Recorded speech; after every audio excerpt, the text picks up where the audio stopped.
मंगलमय मंगल करण वीतराग विज्ञान। नमो ताहि जाते भये अरहंतादि महा। करि मंगल करि हो महाग्रंथ करण को काज। जाते मिले समाज सब पावे निज पद राज। सत्ता स्वरूप ग्रंथ पर अपनी चर्चा चल रही है और इसमें अपन देख रहे हैं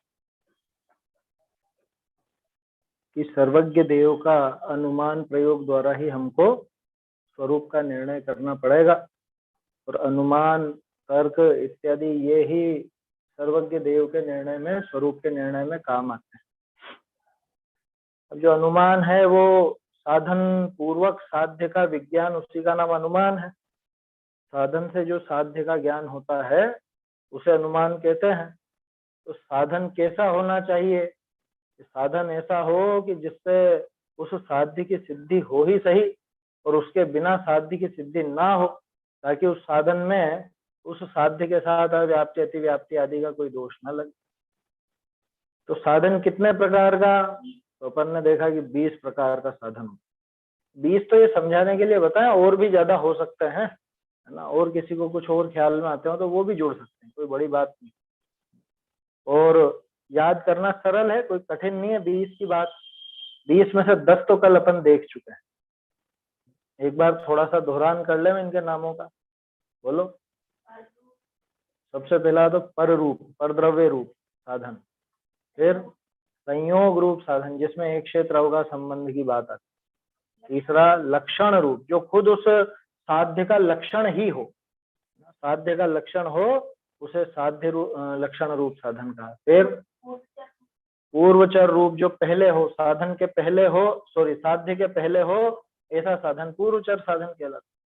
फिर जो साध्य के बाद में हो वो उत्तरचर साधन कहलाता है, और जो साध्य के साथ में हो वो सहचर रूप कहलाता है, सहचर रूप साधन। इसके बाद बात करें तो कर्ता, कर्म, करण, संप्रदान, अपादान, संबंध, अधिकरण, ये 7 ये हो जाते। फिर ये 13 हो गए। उसके बाद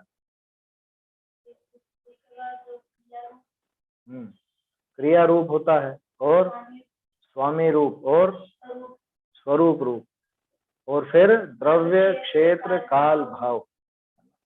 इनमें से अपन ने 10 की चर्चा कर ली थी। संप्रदान तक अपनी बात आई थी। संप्रदान का साधन करके निश्चय करना, वो संप्रदान है, रूप हेतु है। हेतु और साधन एक ही चीज है। कोई अगर हेतु, कहीं पे हेतु शब्द आता है और कहीं पे साधन शब्द आता है तो उसमें कंफ्यूज होने की आवश्यकता नहीं है ना। साधन बोलो या हेतु बोलो, एक ही बात।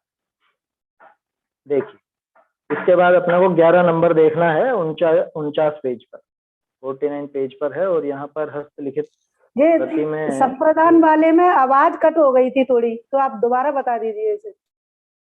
अच्छा, संप्रदान फिर से पढ़ लेते हैं, कोई दिक्कत नहीं है। एक मिनट। अपादान। बहुरी संप्रदान को साधन करी निश्चय करना, सो संप्रदान रूप हेतु है। जैसे कोई रसोई करे था, ताको पूछी जो रसोई किसके वास्ते करो हो, तब वाने कई क्रियानि का नाम लिया, करियानि का, है ना। ता करिया के यह निश्चय भया, जो यह रसोई क्रिया से व उज्ज्वलता से बनी है, ऐसे संप्रदान रूप साधन। ये अपन ने कल पढ़ा था।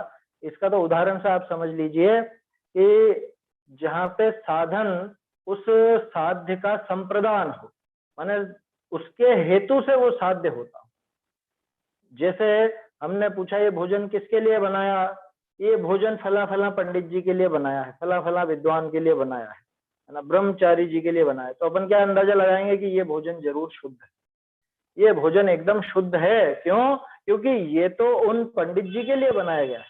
अथवा कोई कहे अरे ये मुनिराज के लिए बनाया है, हालांकि मुनिराज के लिए बनाया ये उदाहरण उचित नहीं है। क्यों नहीं उचित?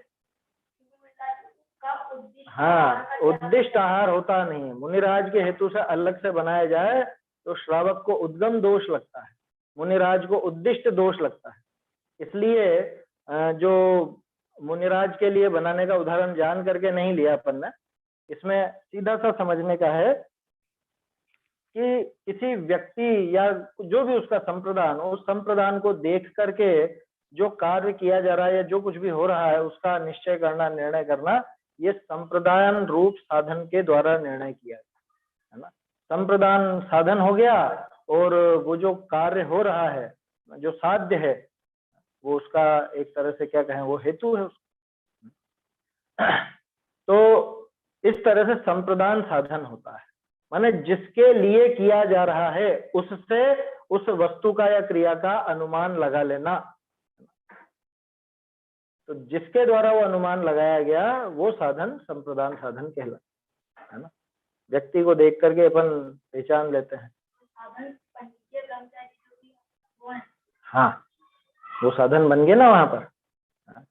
देखो एक और उदाहरण ले लेते हैं, आसानी से समझ में आ जाएगा। कोई व्यक्ति अपने बच्चे के लिए कपड़ा खरीद रहा है ना, तो कपड़े वो लड़के के कपड़े खरीद रहा है, ठीक है। या जैसे वो पूछता है, दुकानदार पूछता है ना, दुकानदार पूछता है उससे कि किसके कपड़े दिखाऊं, तो बोलता लड़के के लिए चाहिए। तो अपने आप वो क्या निकालेगा, ये पैंट शर्ट निकालने, इसको पैंट शर्ट देखने हैं। समझ में आई बात। जैसे वो लड़का नाम लिया तो लड़का वो संप्रदान हो गया और उसके लिए कपड़े चाहिए तो पैंट शर्ट दिखाएगा। और अगर वो कहे कि बच्ची के लिए चाहिए तो बच्ची के लायक जो भी कपड़े हैं वो दिखाएगा। समझ में आ रही बात। तो संप्रदान के माध्यम से उस वस्तु का अथवा उस क्रिया का ज्ञान हो जाता है। तो जिस साधन से उसके मतलब वो जो साधन अगर संप्रदान है उस साध्य का, तो उस साधन को संप्रदान साधन कहते हैं। सीधा सा है। चलिए अगला देखते हैं, अपादान। बहुरी अपादान को साधन करी साध्य का निश्चय करना, सो अपादान रूप साधन है। जैसे कोई किसी से लड़कर घर आवने लाग्या, तब काहू ने कही ये घर जाए लड़ेगा, ऐसा निश्चय होना सो अपादान रूप साधन है। बोलो ये तो रोजमर्रा के जीवन में होता है। कहा जाता है आज इनसे बात मत करना, ये बहुत झगड़ करके आया वहां, क्या ऑफिस से बहुत झगड़ा करके आया, इसलिए आज इससे शांत रहना, बिल्कुल चुप रहना। या मान लो पति पत्नी में झगड़ा हो रहा हो तो बच्चे बिल्कुल चुपचाप बैठ जाते हैं, अभी बीच में बोलेंगे तो ये मम्मी पापा पिटाई लगा दे, है ना। ये अपादान रूप साधन। वहां से छूट करके इधर आया, तो कहाँ से छूट के आया, जिससे छूटा, माने जिस अपादान से छूटा उसके हिसाब से वो अनुमान लगा लिया जाता, उसके मूड का अनुमान लगा लिया। ये वहां से आया है, इसका मतलब अभी ये गड़बड़ होना, ये घर जाके लड़ेगा। ये अभी कोई किसी से झगड़ा करे और अब घर जा रहा हो तो क्या घर पे भी ये झगड़ा करेगा, आया समझ। लौकिक जीवन में बहुत अपन प्रयोग करते हैं इन चीजों का, बस नाम अपने को पता नहीं होता। ये घर जाकर लड़ेगा, उसको अपादान रूप हेतु कहते हैं। अपादान रूप हेतु या अपादान रूप साधन कुछ भी कह सकते हैं, ठीक है। बहुरी आधार को साधन करे निश्चय करना, जैसे जो चावल बहुत चोखे हैं, जाते हैं ये फलाना खेत के हैं, इत्यादि आधार रूप साधन है। लो ये तो जगत में प्रसिद्ध ही है। आप पूछते हो चावल लेने जाते हो किधर के हैं भैया, पंजाब के हैं कि किधर के हैं, तो पंजाब वाले बहुत खुशबूदार आते हैं, अलग अलग जगह की पूछी जाती है। हमारे इधर पूछते हैं किधर के, बूंदी के हैं कि बारां के हैं। मतलब इसका आधार क्या है, अधिकरण क्या है, कहाँ पर पैदा हुए हैं ये चावल। संतरे का पूछते हैं कि नहीं, ये नागपुर का संतरा है, ये भवानी मंडी का संतरा है, ऐसे अलग अलग जगह का वो प्रसिद्धि हो जाती है, तो वैसे पूछा जाता है। तो आधार के हिसाब से भी निश्चय कर लिया जाता है कि ये कैसा होगा, कि वहां का है तो वहां का तो बहुत अच्छा रहता है, वहां का तो बहुत बढ़िया है। यही उदाहरण दिया, जैसे कोई बढ़िया खेत का नाम सुनकर उसमें पैदा होने वाले चावलों के अच्छेपन का निश्चय करना। अरे वो बोलते तो हो पूजा में बासमती सुखदास के, तो सुखदास के का अर्थ मुझे तो यही लगा कि या तो कोई सुखदास का पहले ब्रांड चलता होगा उस जमाने में, जैसे आजकल तो अलग अलग नाम चलते हैं, तो उस जमाने में प्रसिद्ध होंगे कि सुखदास के चावल है, आया समझ में, सुखदास के बासमती प्रसिद्ध हो गए होंगे। सुखदास कोई बड़ा सेठ होगा, बड़ा वो होगा किसान, उसके खेत के चावल होंगे। तो ऐसे अधिकरण का निश्चय कर लिया जाता। आप सब्जी मंडी जाओ तो सब्जी वाले से पूछते भी हो, भैया कहाँ की है ये सब्जी, मतलब कोई अच्छी सब्जी दिखे तो पूछते हो ना, ये कौन से गांव की है, ये संतरे कहाँ से लेकर के आए, ये लौकी गिलकी कहाँ से लेकर के आए। तो आधार से अंदाजा लग जाता है, मैंने अधिकरण से ऐसा अंदाजा लगा लेता। तो वहां पर वो अधिकरण उसका साधन बन गया। आपने जो ज्ञान में निर्णय किया उस वस्तु का, उस क्रिया का, तो उस निर्णय में उसका अधिकरण साधन बन जाता है। ठीक है। बहुरी संबंध को साधन कर निश्चय करना, जैसे यह वस्तु खावा योग्य नहीं, जाते हैं खोटी वस्तु का संबंध में थी, वह या पुरुष के व्यसन की वासना है, जाते हैं खोटा आज्ञा को संबंध है, ऐसे संबंध रूप साधन है। लो, दो उदाहरण दे दिए भागचंद जी। संबंध के आधार से भी आप निर्णय कर लेते हो। किसी व्यक्ति को, एक कहावत भी तो है, आप आपके दोस्तों का नाम बता दीजिए, मैं आपका चरित्र बता दूंगा, ऐसी कहावत चलती है क्या? इसके कौन है संबंधी, किनके साथ में रहता है, किसकी संगत में रहता है, ये इसके दोस्त यार अच्छे, मतलब अच्छे घर के हैं या नहीं, अच्छी प्रकृति के हैं या नहीं, खोटी प्रवृत्ति वाले, खोटी प्रकृति वाले जीवों के या व्यसनी जीवों के संपर्क में रहने वाला जीव खुद कैसा हो, इनकी दोस्ती यारी किसके साथ है बता दो, इनका चरित्र पता चल जाएगा, कैरेक्टर मालूम पड़ जाएगा कैसा है। तो वो संबंध देख करके निर्णय किया। भोजन के संबंध में भी आई ये बात, क्या ये खोटे वस्तु के संबंध में थी, तो वो संबंध देख करके आप अंदाजा लगा लेते हो कि नहीं है नहीं। जैसे मान लो आप आम खरीदने गए और आम के ठेले पर से आप आम ले भी रहे हो, लेकिन आपको तभी दिख जाता है कि वहां पे दो चार सड़े हुए आम भी रखे, गल गए, ऐसे सड़ गए, ये इल्लिया पड़ी है, तो आप भले आपने अच्छे चुने हो लेकिन नहीं लोगे कि ये भी खराब ही हो, ये भी ऐसे बुरे ही होंगे, जहां पे इतने बुरे फल पड़े हुए हैं तो ये भी धीरे धीरे सड़ने ही वाले हैं, इनमें भी कुछ ना कुछ तो अंश आया ही हो। संबंध देख करके, अरे बहुत से लोग पहले वो क्या बोलते हैं, हींग को, घी को, मतलब घी तो पहले उसमें आता था चमड़े की थैलियों में, तो उसके वो चमड़े की थैली में रखा हुआ घी खाया नहीं जाता, जबकि चमड़ा उसमें मिल नहीं गया, लेकिन उसके संबंध से रखा हुआ तो उसमें भी वो जीवों की उत्पत्ति, वो घी खराब। समझ में आई बात? या और भी वस्तुएं ऐसी हों जिसमें संबंध खराब हो, खराब के संबंध में रखी हुई वस्तु भी खराब ही मानी जाती है। कैसे मानी जाती है? वो संबंध की वजह से। तो संबंध देख करके हमने निर्णय किया, उस वस्तु का या उस व्यक्ति का या उस कार्य का हमने निर्णय किया संबंध देख करके, तो वो संबंध उसका साधन बनता है। ऐसे संबंध भी साधन होता, ठीक है। और ये बहुत बढ़िया बात लगी मुझे, तो खोटा आज्ञा को संबंध है, तो यह पुरुष के व्यसन की वासना है। क्या हमने क्या निर्णय निकाला कि ये भी शराब पीता है, क्यों? कि सारे शराबियों से दोस्ती। बोलो, आपने पीता हुआ नहीं देखा है, प्रत्यक्ष नहीं देखा है, लेकिन अनुमान प्रयोग कर ही लिया ना, अनुमान लगा लिया कि शराबियों से दोस्ती किसकी रहेगी, शराबी की रहेगी। ऐसा समझ, व्यसनियों के साथ किसकी दोस्ती रहेगी, व्यसनियों की रहेगी। इसीलिए लोक में कहावत है, जैसी संगति कीजिए तेसो ही फल दीन, कदली सीप भुजंग मुख, स्वाति एक गुण तीन। स्वाति नक्षत्र की बूंद 3 जगह गिरती है और तीनों जगह अलग अलग असर दिखाती है। केले के पत्तों पर गिरे तो कपूर बन जाती है ना, सीप के अंदर गिरे तो मोती बन जाती, और सांप के मुंह में गिरे तो विष बन जाती। जैसी संगति कीजिए तैसे ही फल दी, वैसे ही फल होता। हालांकि इससे उल्टा भी चलता है, चंदन विष व्यापे नहीं, लिपटे रहत भुजंग। आया समझ? माने का करी सकत कुसंग, ऐसा है वो छंद पूरा। कुसंग से क्या बिगड़ता है, ये खुद की योग्यता है, तो वास्तव में तो खुद की योग्यता है, लेकिन फिर भी संबंध देख करके ऐसा अनुमान लगा लिया। तो ये खोटे आदमियों के संबंध देख करके उस संबंध साधन से अपन ने अंदाजा लगा लिया कि ये भी खोटा होगा। चलिए, 7 प्रकार की ये हो गई विभक्तियां।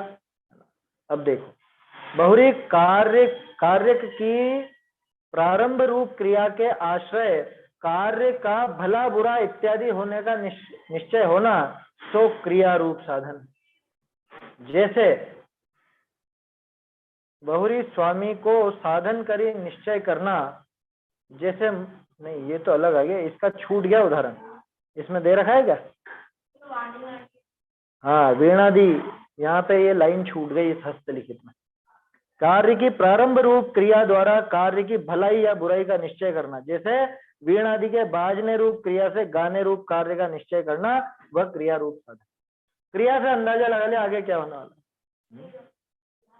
नहीं नहीं कोई सुधार नहीं है, असल में तो हस्तलिखित प्रति में रह गई हुक्म, इसमें ठीक है भाई। आप शुरुआत से अंदाजा लगा लेते हो, संगीत जो शुरू होता है तो उससे आपको एक अंदाजा लग जाता है कि आगे आने वाला जो गाना है वो गाना कैसा होगा। वो कोई उदास वाला मतलब सैड सॉन्ग है, या कोई बहुत ऐसे उत्साह वाला गाना है, या कुछ नाच गान का डिस्को टाइप का है, ये शुरू के उस गाने से ही पता चल जाता। वो कहते तो हैं कि शुरुआत से ही उसके अंजाम का पता चल जाता। किसी क्रिया की शुरुआत कैसी हुई है उस शुरुआत से ही मालूम पड़ जाता है कि अंत कैसा होगा, है ना। शुरुआत ही इतना खतरनाक है तो आखिर में क्या बिगाड़ होने वाला है ये अंदाजा लग जाता है, तो अनुमान लग जाता है, उसमें दिक्कत नहीं है। तो इसको बोलते हैं कार्य रूप क्रिया रूप साधन। कार्य की प्रारंभ रूप क्रिया, प्रारंभिक क्रिया देख करके कार्य के भले या बुरे का, आ गया ना, प्रारंभ रूप क्रिया के आश्रय कार्य का भला बुरा इत्यादि होने का निश्चय होना तो क्रिया रूप साधन। ठीक है, इसके बाद देखिए क्रिया के बाद है स्वामी। स्वामी कौन है उसके आधार से भी क्रिया का अथवा उस वस्तु का अंदाजा लग जाता, अनुमान हो जाता।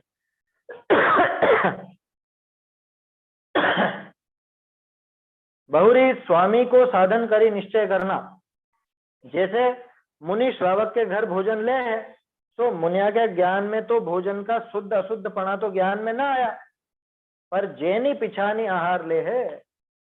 तो यहाँ को पूछे जो मुनि बिना ठीक आहार कैसे ले आया, ताका उत्तर जो दाता जैनी है तो जाके जिनदेव स्वामी है तो आहार शुद्ध ही है, जाते जाके जिनदेव स्वामी है ताकि आहार अशुद्ध न होए, ऐसे स्वामी रूप साधन है।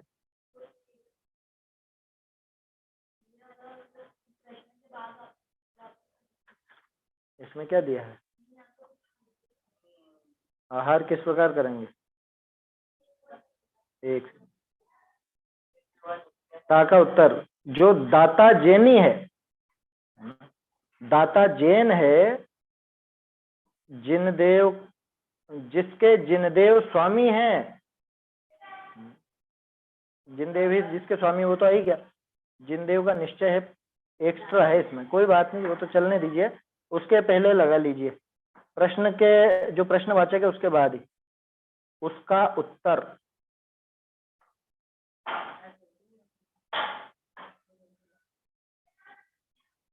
दाता जैन है, आहार दाता लिख लीजिए आराम से समझ में आ जाएगा। आहार दाता जैन है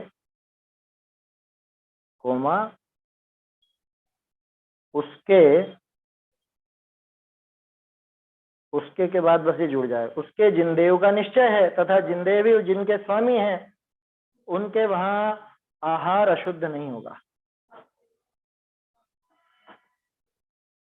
उसका उत्तर जो आहार दाता, जो लगलोर, जो आहार दाता जैन है उसके की जगह जिनके लिख लीजिए, क्योंकि आगे भी वैसे ही वाक्य बन रहा है ना। जिनके जिनदेव का निश्चय है तथा जिनदेव ही जिनके स्वामी हैं उनके वहां आहार अशुद्ध नहीं होगा, ये अनुमान प्रयोग किया उन्होंने। मुनिराज देखिए इसको शुरू से देखते हैं अपन 15वें नंबर को। स्वामी रूप साधन द्वारा वस्तु का निश्चय करना, ये स्वामी रूप साधन कहलाता। माने उस साध्य का स्वामी कौन है, साध्य की सिद्धि स्वामी के आधार से की जा रही है। कैसे की जा रही है, मुनिराज आहार लेने जाते हैं, वहां पे श्रावक इतना कहता है कि आहार जल शुद्ध है। उन्होंने खुद ने देखा क्या मुनिराज ने कि आहार जल शुद्ध है या नहीं है? उन्होंने खुद तो बनते हुए देखा नहीं, उन्होंने रसोई में घुस के तो देखा नहीं कि ये श्रावक ने पानी छाना है या नहीं, इसने और क्रियाएं बराबर करी है या नहीं, ये मुनिराज ने तो नहीं देखा। तो फिर कैसे वो आहार ले लेते हैं, किस भरोसे आहार लेते हैं?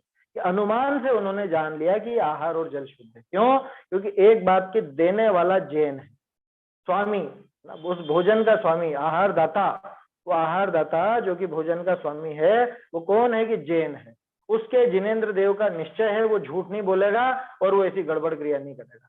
इस अनुमान के आधार पर वो आहार लेते हैं। समझ में आई बात?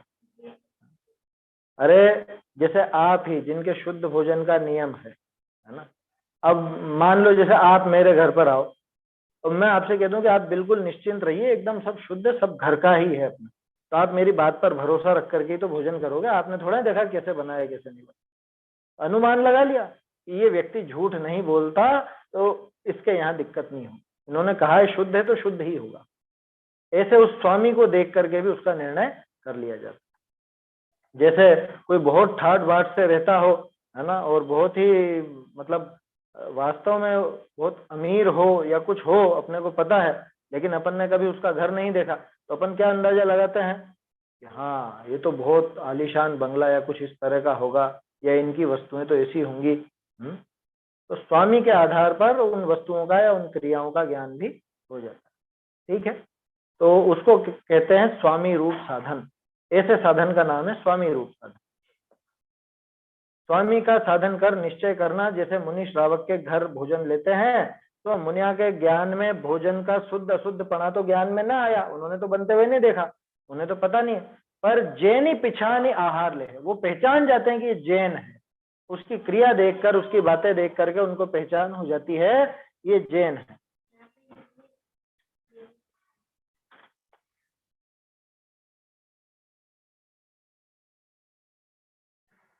हाँ ये लाइन रह गई, देखिए ये तो सही, जैन श्रावक का घर पहचान कर, लिखा तो है श्रावक के घर आहार करते हैं, आ गई लाइन, कोई दिक्कत नहीं। तो यहाँ कोई पूछे बिना ठीक आहार कैसे ले आया? बिना ठीक मतलब बिना निर्णय किए बिना वहां पे आहार कैसे ले आए? पर जैन ही पिछान आहार ले है, जैन पहचान करके वो आहार लेते हैं। नहीं, जो दाता तो जैन है, तो जाके जिनदेव स्वामी है, सो आहार शुद्ध ही है। जाते हैं, जाके जिनदेव स्वामी है ताकि आहार अशुद्ध ना हो, उसके कभी भी आहार अशुद्ध नहीं हो। ठीक है ना? ऐसे स्वामी रूप साधन। अब देखिए स्वरूप रूप साधन, बहुरी स्वरूप साधन, जो किसी का पुत्र को घर व अधिका कपड़ा व गहना पहरे देखी व उदारता ने लिया धन खर्चता देखी, ये निश्चय भया जो याको पिता भाग्यवान है। ऐसे स्वरूप साधन है।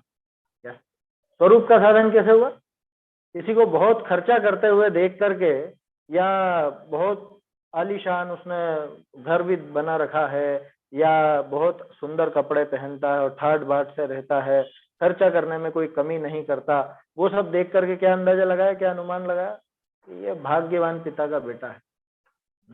ये स्वरूप रूप साधन। स्वरूप रूप साधन कैसे हुआ?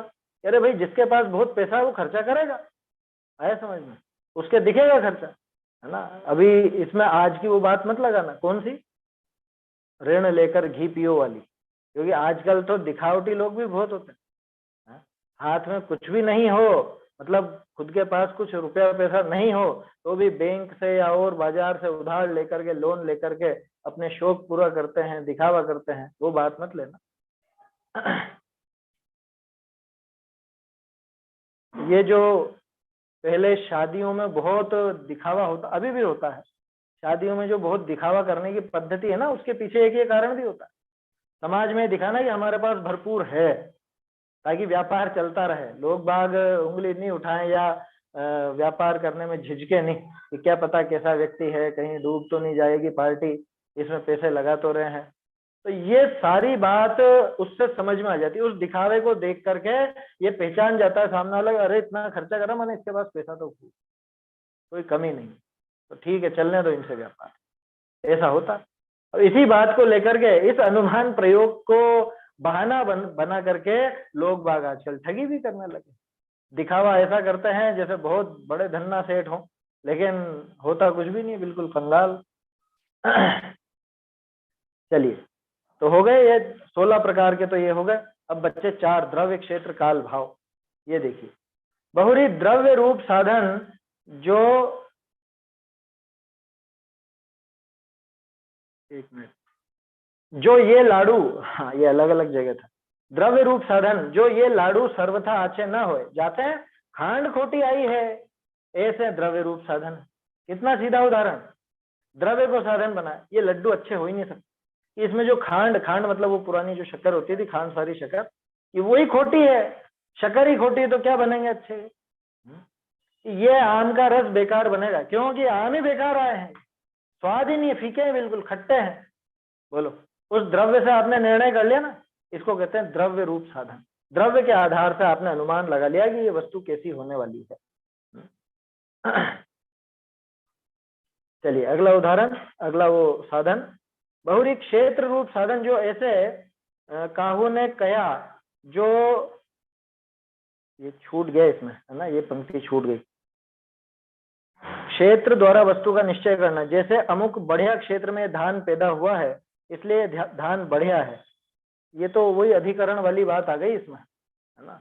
यहाँ हस्तलिखित प्रति में भी लाइन छोड़ रखी है, लिखा नहीं है इसके अंदर, कोई और प्रति में लिखा दिखता तो फिर भी अपन देखते, कोई बात नहीं। तो क्षेत्र का उदाहरण वो भी ले सकते हैं, कोई दिक्कत नहीं है। कल भी अपन ने एक बात की थी कि ये 20 जो हैं, ये जरूरी नहीं कि अलग अलग ही हो, एक ही साधन कई प्रकार का हो सकता है इनमें से।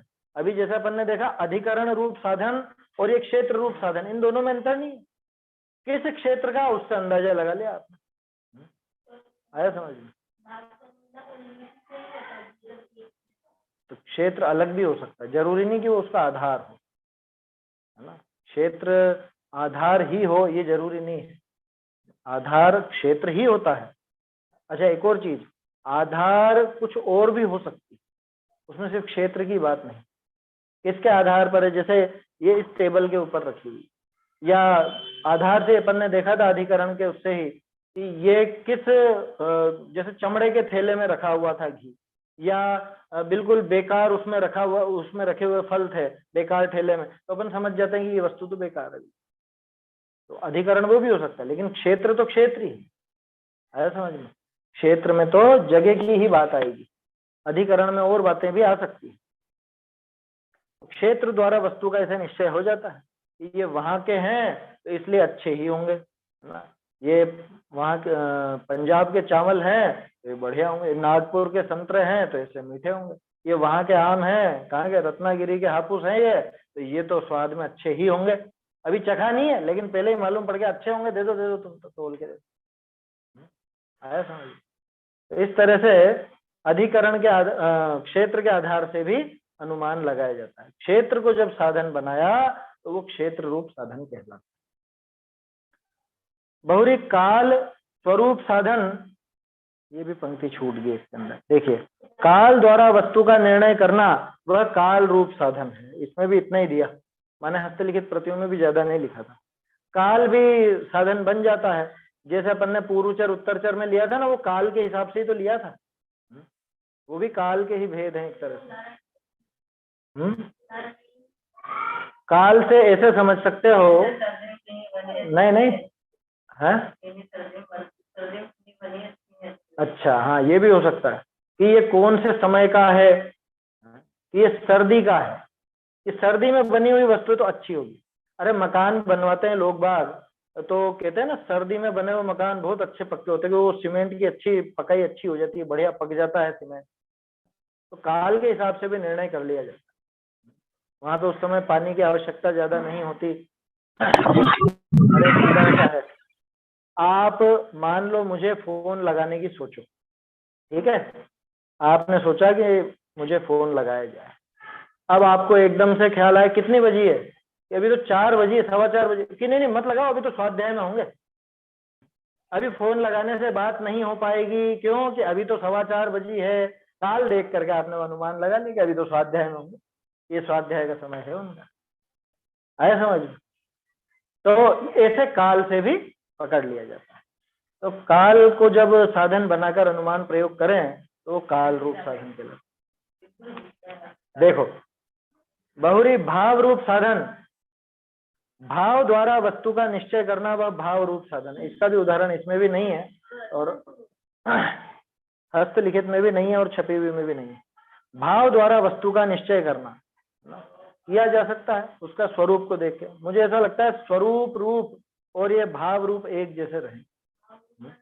इसमें लक्षण वाली बात भी जुड़ जाएगी कि लक्षण को जो साधन बनाया गया था, है ना, वो भी भाव रूप साधन कहला सकता है, तो वो भी लग जाएगा लक्षण वाला। ये लक्षण दिख रहा है माने ये भाव दिख रहा है इसका, तो इसमें ये वस्तु होगी। जैसे दूध को चखा और दूध को चखने पर वो मीठा नजर आया, तो जब दूध को चखने पर मीठा लगा तो फटाफट अपन कह देते हैं अरे इसमें तो शक्कर बहुत ज्यादा है, या इसमें तो शक्कर नहीं है। सब्जी को चख करके आप कह देते हो कि इसमें तो नमक नहीं है या नमक बहुत ज्यादा है, मिर्ची बहुत ज्यादा है। आपको दिख नहीं रही वो वस्तु, लेकिन अनुमान कैसे लग गया कि उसको चख करके उसका भाव देख करके। ऐसे ठीक है, ये 20 प्रकार के साधन। ऐसे साधन का स्वरूप कहा सो तो असिद्ध विरुद्ध अनेकांतिक अकिंचित कर, इन 4 दूषण करी रहित जिसते साध्य सधे ही सधे, जिस बिना न सधे ऐसा अन्यथा अनुपपत्ति रूप होए, सो साधन का स्वरूप व दृष्टांत ग्रहण करना तो तर्क प्रमाण है। हो गया ना? चलिए ये पैराग्राफ समझते हैं। पहले इसमें 2-4 शब्द कुछ नए आए हैं। ऐसे साधन का स्वरूप बताया, और पहले भी एक वाक्य कहा था जब ये 20 प्रकार के साधन बताया, उसके पहले ही कहा जिससे साध्य की सिद्धि हो ही सही, जिसके बिना साध्य की सिद्धि ना हो ऐसा साधन होता है। ठीक है ना? कैसा होना चाहिए साधन? असिद्ध विरुद्ध अनेकांतिक और अकिंचित कर, ये 4 दोष तो उसमें नहीं होने चाहिए। अगर ये 4 दोष उसमें आते हैं तो वो व्यभिचारी साधन है ना, वो खोटा साधन है, तो उसमें गड़बड़ है। निर्दोष साधन तो वही है कि जिसमें इनमें से कोई दोष ना है। इन 4 दोष की चर्चा पहले अपन कर चुके हैं संक्षेप में, फिर भी एक बार और देख लेते हैं। असिद्ध माने कि जिस साधन से साध्य की सिद्धि ना हो तो उसमें असिद्ध दोष आता है। विरुद्ध माने कि विपरीत बात सिद्ध हो जाए, वो साध्य तो सिद्ध नहीं हुआ, साध्य से विपरीत कुछ सिद्ध हो गया, जो असाध्य था वो सिद्ध हो गया, तो उसको कहते हैं विरुद्ध। अनेकांतिक कि जिससे साध्य की सिद्धि हो भी जाए नहीं भी हो, या साध्य भी सध जाए और असाध्य भी सध जाए, वो अनेकांतिक। अकिंचित कर कि साध्य से जिसका कोई लेना देना ही नहीं हो, साध्य की सिद्धि में उस साधन का कोई रोल ही नहीं हो, उसको अकिंचित कर देते। आया समझ? तो ये 4 प्रकार के दोषों से रहित, इन 4 दूषण करी रहित, जिसते साध्य सधे है, सधे ही सधे, जिस बिना न सधे, ऐसा ही ना वाक्य, सिद्ध हो ही और जिसके बिना सिद्ध नहीं हो। ठीक है, ऐसा अन्यथा अनुपपत्ति रूप होए, ये छूट गया मेरे ख्याल से, है ना? ये नहीं, लिख लीजिए, जिसके बिना सिद्ध नहीं हो के बाद जुड़ेगा, ये नहीं हो के बाद जुड़ेगा। ऐसा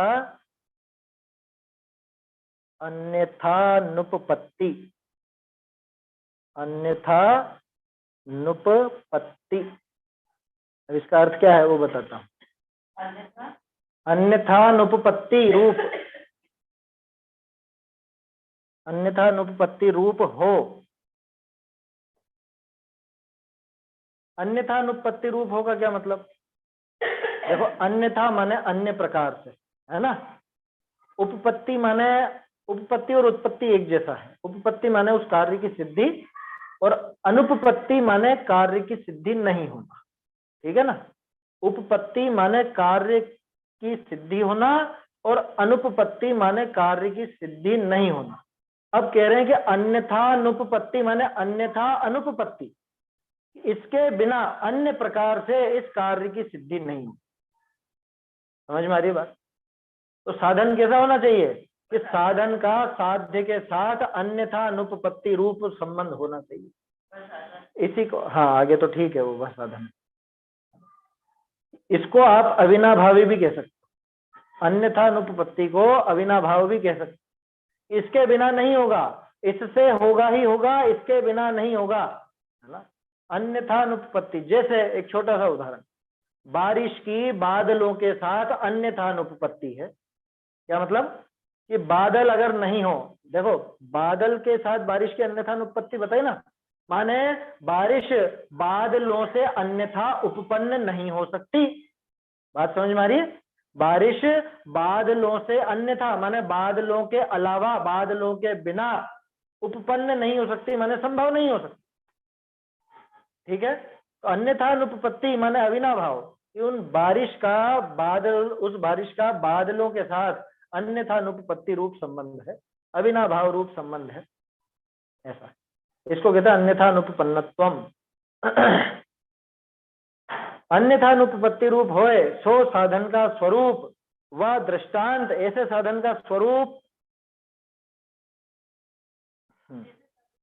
ये साधन व दृष्टांत लिखा ना, ये साधन व दृष्टांत नहीं है, साधन व के स्थान पे लिख लीजिए, व के स्थान पे क्या, साधन के बाद, अरे वो तो हो गया, आगे की लाइन है ये तो, हाँ उससे विपरीत साधन पतित रूप होता है ना। पतित रूप माने कि खोटा साधन है, ये उचित नहीं है साधन। ऐसे साधन का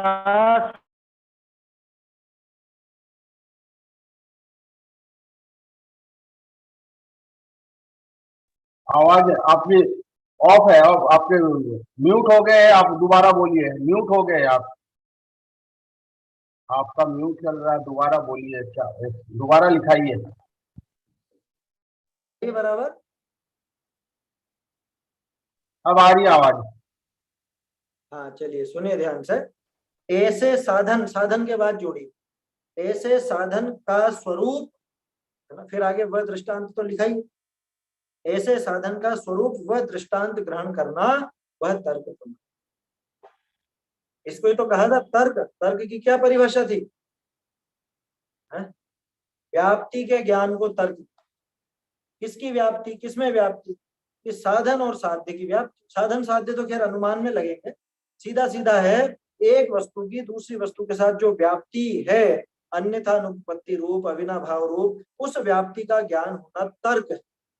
ठीक है, और ये तर्क कब काम आता है?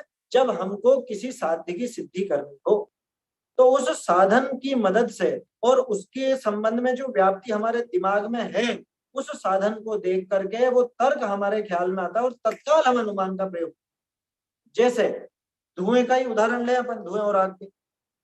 आपको ये पता है कि धुएं की व्याप्ति किसके साथ है? धुएं की व्याप्ति किसके साथ? आग के साथ, है ना। ये सबको पता है, जग जाहिर बात है कि धुएं की व्याप्ति आग के साथ। अब ये व्याप्ति आपके ज्ञान में है, अभी कोई धुआं आग सामने नहीं। अब जैसे ही आप धुआं देखोगे, तो धुआं देखा तो प्रथम ज्ञान तो हुआ धुएं, फिर श्रुत ज्ञान आगे चल।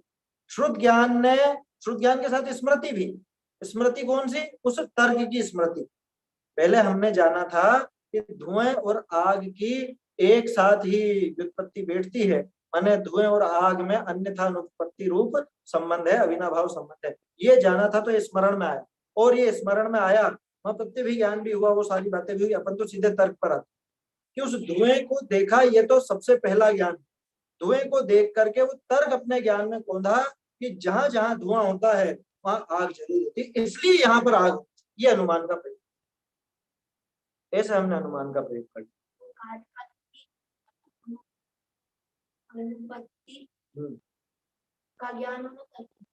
कार्य कारण नहीं लेना, साध्य साधन लेना। हमने देखा ना, साधन कई प्रकार का होता है, जरूरी नहीं कि कार्य कारण वाली बात। साध्य साधन का अर्थ कार्य कारण नहीं है, ये शुरू से बताता रहा हूं। साध्य साधन अलग चीज है, कार्य कारण अलग चीज। कार्य कारण तो उसका सिर्फ एक भेद है, इसे 20 तो अपन ने यही देख, 20 प्रकार के संबंध तो अपन ने यहाँ पर ही देखे। समझ में आ रही है बात? तो ऐसा वो, ऐसे साधन का स्वरूप ये भी ख्याल में हो और उसका दृष्टांत यानी कि कहां पर कैसा घटित होगा वो भी ख्याल में, उसका नाम है तर्क। अब देखो तर्क के बाद क्या हुआ।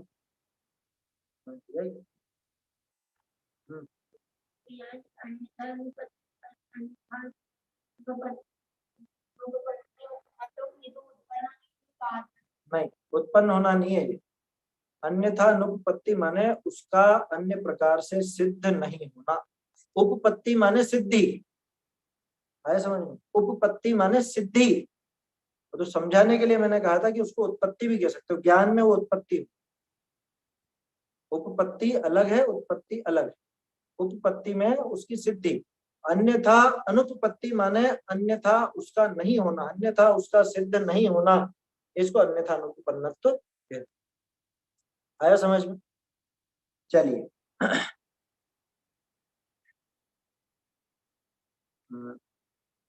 हो गया ना।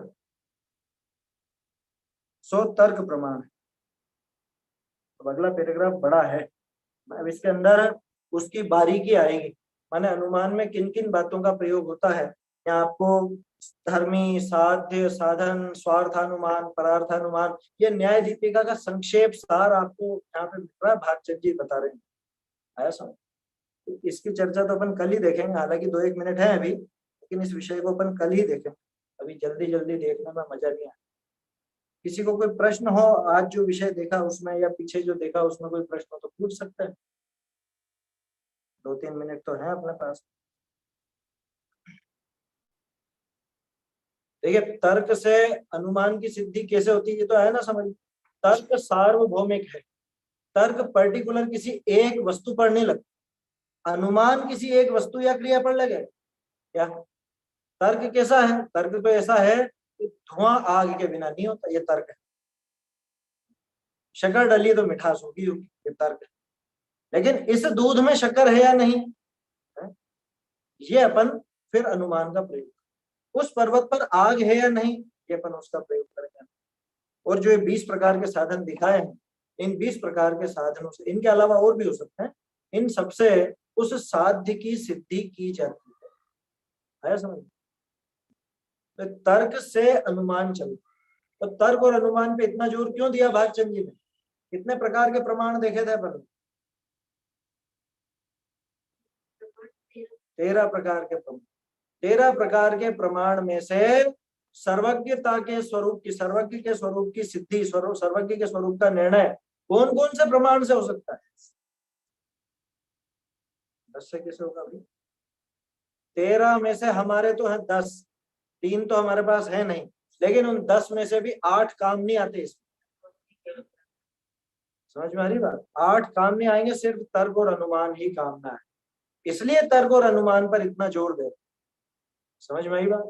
तो इसको अच्छे से देखेंगे अपन, समझेंगे कल, ये प्रकरण कल प्रारंभ करेंगे। हाँ, तर्क और अनुमान दोनों लगेंगे। सर्वज्ञता की सिद्धि बिना तर्क अनुमान के हो ही नहीं सकती। यूं समझ लो कि बिना तर्क और अनुमान के साथ ही सर्वज्ञता की सिद्धि का अन्यथा अनुपन्नत्व। अभी देखेंगे कैसे तर्क लगे। सर्वज्ञ की जो सिद्धि की जाती है वो पूरी अनुमान के ऊपर ही आधारित है, और अनुमान बिना तर्क के कभी होता नहीं। देखेंगे कौन कौन सा तर्क। हाँ, आगम कार्यकारी नहीं है इसका। आगम प्रारंभिक रूप से कार्यकारी बस सिर्फ यूं है कि वो लिखा हुआ अपन पढ़ सकते हैं कि सर्वज्ञ ऐसे होते हैं, ऐसे होते हैं, ऐसे होते हैं। निर्णय कहाँ निकलेगा? बात निर्णय करने की चल रही है, सामान्य जानने की नहीं चल रही। और ध्यान रखना, भागचंद जी ने पहले ही कह दिया कि जो सिर्फ शास्त्र के आधार से जान लेता है, तर्क युक्ति अनुमान आदि द्वारा निर्णय नहीं करता, वो भी अज्ञानी मिथ्या दृष्टि। भले भले वो सर्वज्ञ के स्वरूप को पढ़ लेवे, जान लेवे, परीक्षा दे देवे, वो सब बातें हो जाए, लेकिन अपने दिमाग में तर्क युक्ति अनुमान आगम अनुमान आदि का प्रयोग करके निर्णय नहीं करता, एक निष्कर्ष पर नहीं पहुंचता, वो जीव भी अज्ञानी मिथ्या दृष्टि। इसलिए ये सर्वज्ञ सिद्धि करेंगे तो अपन लिखे हुए के अनुसार ही, जैसा लिखा है वैसा पढ़कर ही करेंगे, लेकिन वो ज्ञान में भी उहापोह चलनी चाहिए। वो सारे तर्कों का प्रयोग हमारे सबके ज्ञान में आना चाहिए और खुद का ही चलना चाहिए। भागचंद जी ने जो लिखा या जो यहाँ अपन चर्चा कर रहे हैं, इसके आधार पर नहीं, खुद भी अकेले में बैठ करके चिंतन मनन करें तो का। हाँ, प्रारंभिक भूमिका में चलता है, यहाँ निर्णय की बात, निर्णय आगम से नहीं निकलेगा। अच्छा, आगम क्या है? आगम में क्या देखा था अपन ने, क्या थी आगम की परिभाषा?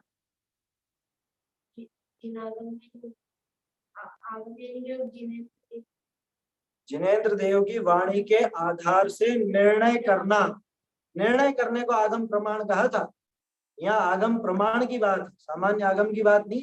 देख चुके ना अपन, 2-3 पेज पे लिख थी परिभाषा। निर्णय करना तब जाके वो आगम प्रमाण कहलाता। अब ये बताओ, जब सर्वज्ञ का ही निर्णय नहीं हुआ है तो सर्वज्ञ की कही हुई बात के आधार पर निर्णय किसे? इसलिए आगम काम का नहीं है। वहां पर सर्वज्ञता का तो निर्णय अभी करना है अपने, तो सर्वज्ञता के आधार पर ही सर्वज्ञता का निर्णय करने लगो, ऐसे थोड़े, दूसरी चीज लेनी पड़ेगी, ऐसी बात। चलिए आगे की चर्चा अपन करेंगे।